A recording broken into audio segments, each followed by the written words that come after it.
In this video, I'm going to title it Milsurp Values of the Springfield 1903 A3. Okay, we had one of our 1903 low serial number rifles, and this is mine that I've kept. I don't have an 03. I kept this 03A3 because it's in exceptional condition. I've had several of them when I was younger, but this one's pretty minty. It's a Corona with a 1043 barrel date. I mean Smith Corona, the typewriter company, produced rifles during the war. And we all know the difference that the A3 is the one with the stamped fittings, and they change the sights and everything, and stamped trigger guard. If you guys want me to do a close-up of this gun and look at like the little stock stamps and all that, most of them are still pretty visible. This is pretty close to mint. And yes, this one, the butt plate has some sort of, stapling or whatever on there that was standard, where the older ones didn't, so they would go and add something on there during the overhaul. Now, I've heard a lot of people, when we get in these discussions, the value is what's thrown around. So this video, I'm going to talk about the current value here in 2026. Okay. Now you got several tools you can use. Old school, you could go get the Blue Book of Gun Values. Might cover it. But you can just go online and search for true gun values. It's free. You just type in the rifle and sometimes you'll come up with, if it's an oddball gun or something that's not really trading, you won't get a result. But when I type this up, I got a result. Springfield, 1903 A3, I got results. And what it does is it gives you recent auction results, online auction results or sales. And it does give you somewhat of a realistic value. This is the way to find somewhat of a realistic value on these items. Milsurp, some of the things that you might type in there, you may not get a result, but I don't know, it's worth a shot and it's free. Okay, so let's start with what True Gun Value said. True Gun Value gives the average going price for a Springfield 03A3 at 9 C notes. Okay, average. That's average. There could be other factors involved that will change that. And then it gives you a trade-in price. Say you had one of these and you wanted to go to a gun shop and say, hey, I got this, I want to buy something else, kind of what the trade-in price is, and that's 580 units. Okay, so a little under 6 C notes.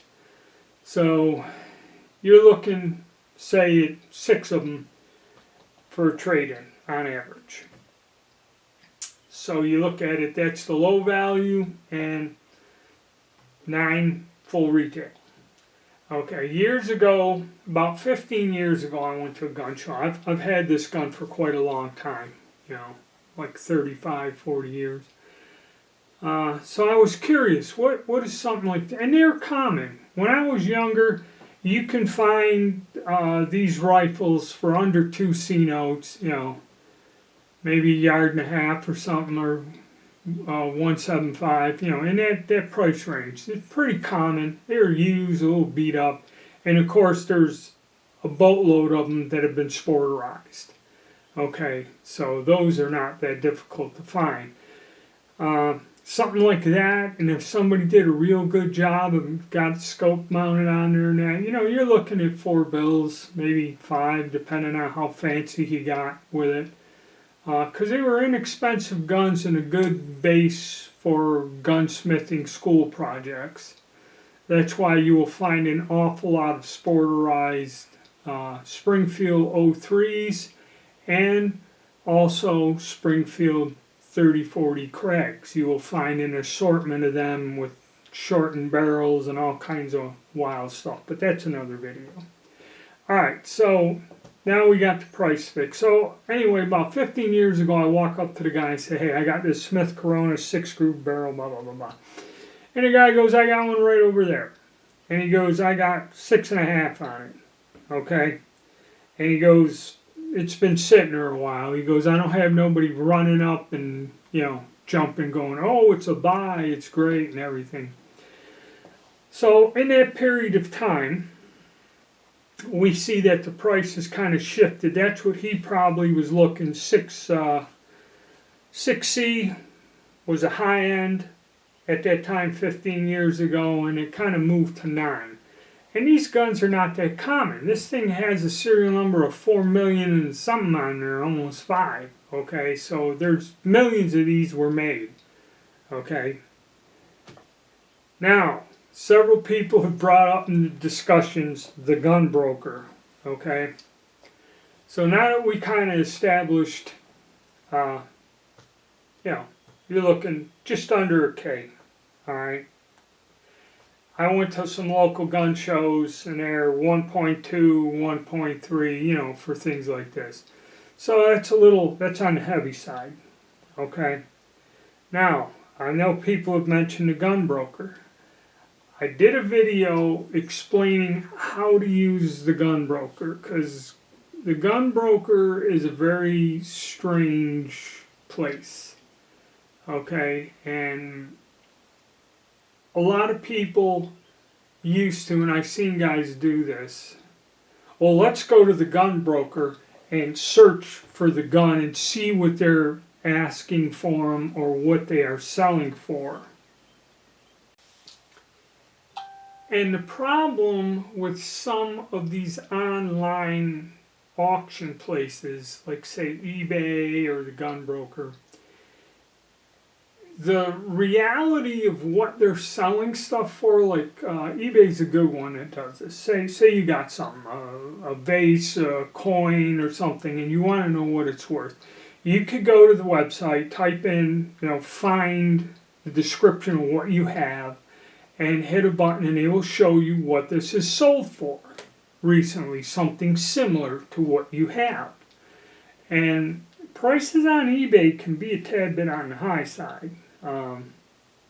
They have a bigger base, they reach more people, and items do kind of go on a higher end there. Okay, but that's all with eBay, and you can't sell guns on eBay. So you go to the gun broker, do the same thing. I went and just hit, Springfield 03A3. And I found a couple auctions for some guns. Some were sporterized, and they're in that price range around there, about anywhere from 7 to 9. Okay, the bids at this point in time, much like what True Gun Value list. But then scrolling down and at the top, I found one. There's 2 auctions in there for Smith Corona rifle and in mint condition. It's a little scuffed up and banged around, but it's a little less than mint. Okay. All right. One of them, he has a rifle in there, Smith Coronas. Okay.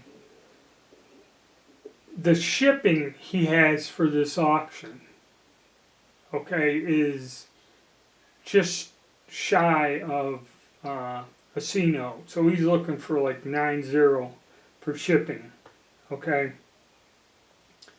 And the minimum bid on the rifle, and it's not as nice as this, is 2.575K. Okay, for this rifle, 2.575K. Then I'm scrolling down and there's another one, another Smith Corona 03A3 rifle, much like this one. And I guess it's in mint shape than that. the starting bid or buy it now price is $4K. Alright, I'm not kidding you. $4K. So, you know, say you had one that was really minty and really nice, still in the Cosmoline or something. Maybe you're looking at that 1.2. You know, real clear markings on the stock, doesn't have, I got little dings in that all over, something way better collector grade, you know, I mean, absolute mint, clear stock markings, everything, you know, probably was just taken out of storage many years ago and left somewhere not handled or fired or anything. I, myself, would say, yeah, 1.2. 4?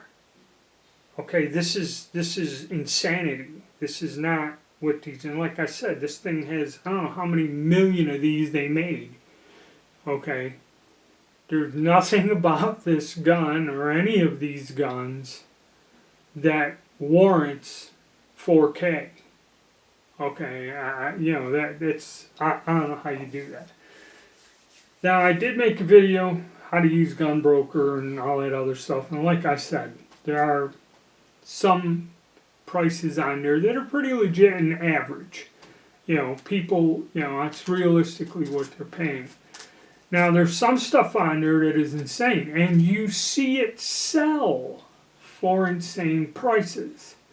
Now, I'm thinking to myself, is this a gimmick or something they do? And several guys that are collectors, either on forums or in my comment section, have mentioned this and seen this. You know, like I've seen one, I'll give you an example, of a Nagant M44 carbine that went for 1.5 or 1.6K, all right, you know, for a 4C note, 4.5C note gun, all right, there's no way in hell, but the auction did close. Now, I'm wondering if these people got some shenanigans going on. I don't believe the auction was real. Okay, and you'll see a lot of the bids on these weird auctions have a single digit feedback, and then when you go and check them, you'll find it no longer a member or something. So there's some shady stuff. Now, they tell you that they're supposed to prevent that, but still there's some weird stuff that goes on. And I think what this does is once this closes, and in the age of computers, we all know how once the program catches on and you try to remove that information, it's rather difficult. Nobody likes doing it. I think if they have an algorithm, which I think the Gunbroker does, where you can say, all right, I have this gun, this condition, what have they sold for, much like eBay, or they give you an idea, or someone is trying to get the price from closed auctions. These auctions, these rare one-offs that go in there, eschew the value of the guns. Okay? And so when you go in there and you say, all right, what is the current value, these higher closing auctions, whether they're real or not, throws off your estimate of the value of the guns, which these people use to say, well, you know, the estimated value is a little bit higher than what people are saying. See, that might be an angle. And you know, I did make a video talking about it, and they removed it. It was up there for a few years, and I said how to use the Gunbroker auction to, you know, glean values and information off of, and they said it violated their thing, and they just erased it. Okay, they didn't give me a strike or shut my channel down for a month. They just erased it. But I'll, you know, if you guys want me to, I'll make another one talking about the Gunbroker and some of the weird stuff that goes on and maybe what to look for. But I can't mention, you know, value without getting burned. Well, that's my thoughts on the Smith. So hopefully, you know, if you guys like this content, I'll make more videos about fairly popular guns and what is real or realistic about them, and what is not. Okay, because there's some insane stuff out there that I've seen, not only just online, but at gun shows. I've seen crazy stuff there that are just, it's kind of why a lot of us don't go to them no more. All right, guys, thank you, and stay tuned.